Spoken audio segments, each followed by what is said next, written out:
E não se esqueça de se inscrever aqui no canal dos sócios. E também curtir esse vídeo para não precisar te xingar. Pô, mas ainda dentro disso, o que uma pessoa que ela tá toda cagada, ela pode começar a fazer? Falamos aqui de sol e vitamina D. E você botou esse ponto individual também, mas isso é mais difícil de ver, teria que fazer um teste e passar no médico. Mas de maneira geral, o que a gente poderia colocar?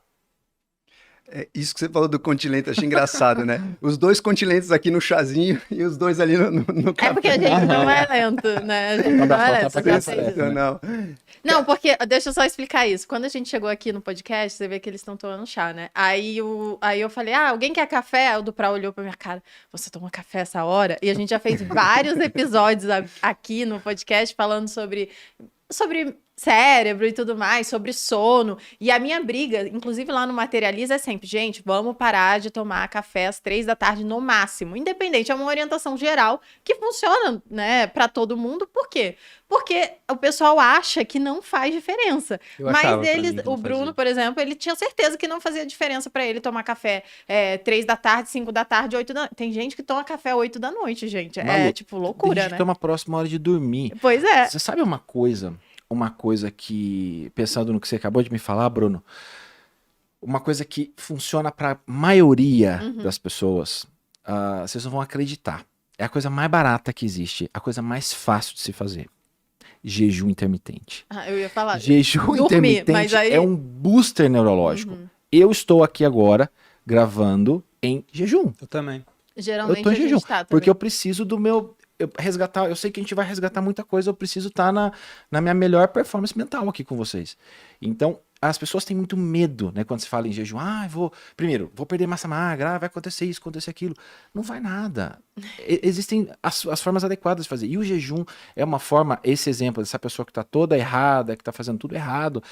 A primeira coisa que eu sugeriria, se fosse meu paciente na minha frente, eu ia falar assim, vamos tentar colocar um jejum uma vez na semana, vamos começar com 12 horas, depois a gente aumenta para 14, para 16, para 18. Horas, vamos combinar, né? 12 horas é o mínimo que todo mundo mas tem gente que não faz, o cara tá cagado, não faz. Malu, não faz. Ele dorme, a última refeição dele é antes de dormir, aí ele dorme 7 horas, acorda, come imediatamente. Exato, você não tem ideia quando das eu não coisas. fazia jejum, eu colhia exame de sangue, já era tipo assim, nossa, sério, hoje eu vejo e falo, cara, que bizarro, né? Lá no Materializa, desculpa, mas lá no Materializa a gente sempre faz eu vou propondo para as pessoas também, porque a nossa nutricionista lá propõe, e eu falo, gente, vamos comer de acordo com a fome, só que aí primeiro a gente coloca comida de verdade e tudo mais. E a partir do momento que a pessoa para de comer industrializados, ela já consegue fazer um jejum mínimo de 12 horas tranquilo. É muito doido como a alimentação influencia muito nessa ideia de sentir fome o tempo inteiro.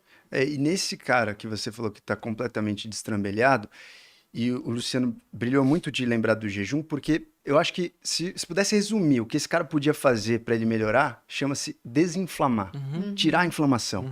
Isso é uma coisa que a gente fala muito o tempo todo e que poderia ser assim, acho que o core, assim, o cara poderia tatuar na parede dele ali, cara, eu preciso tirar minha inflamação, porque a inflamação atrapalha completamente a cognição.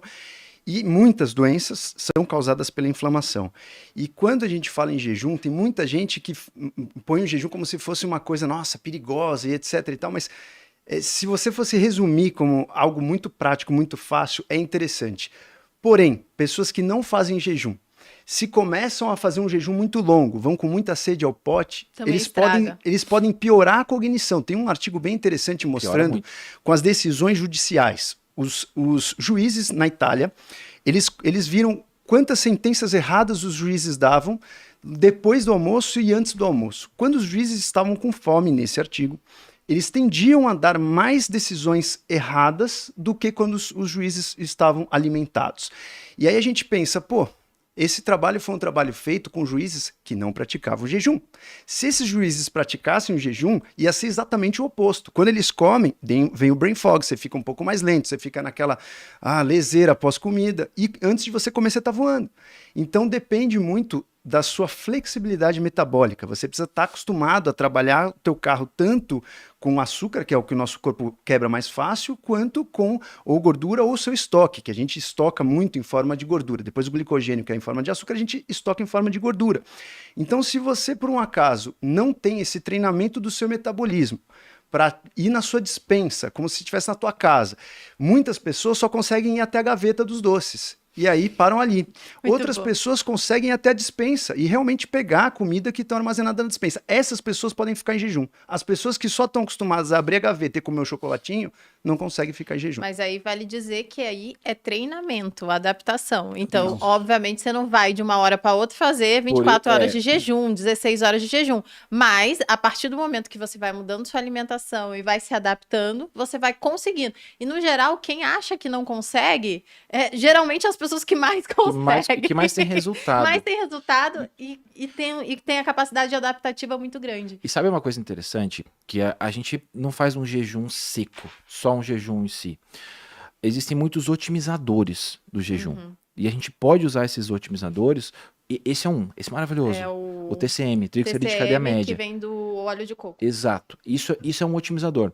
E todo mundo pergunta. Isso é muito comum. Ah, Luciano, se eu tomar, por exemplo, isso aí vai quebrar meu jejum. As pessoas estão preocupadas em quebrar. Eu penso, não sei nem se elas estão entendendo o que é quebrar Elas o nem jejum, sabem o que elas estão fazendo. Então, se eu usar, por exemplo, qualquer macronutriente quebra jejum. Carboidrato, proteína, gordura. Só que isso aí é uma gordura. Quando você toma, por exemplo, estou em jejum agora. Eu venho aqui e tomo uma colher de TCM. Transitoriamente, se eu medir a quantidade de butirato no meu sangue, que é o corpo cetônico que eu preciso ter, ele pode cair um pouquinho. Mas eu vou continuar em jejum. E eu vou, sei lá, fazer atividade física, eu vou trabalhar. Ele vai aumentar. Então, você cai um pouquinho o que o seu corpo produz, mas depois expande absurdamente. Por que a gente está dizendo isso?